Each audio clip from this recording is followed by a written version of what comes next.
Hello everyone, today I'll show you how to add shadow to a text box in Apple number sheet. Open your Apple number sheet and select your text box.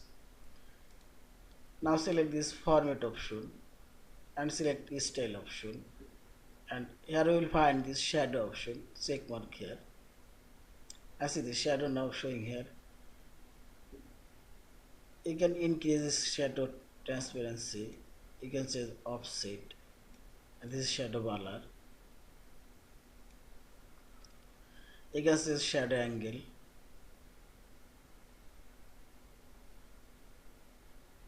Here also you can change your shadow color, see this, and you can increase color. Yeah, this is in this way you can add shadow to your text box. Thank you for watching. Please subscribe, like, share and comments.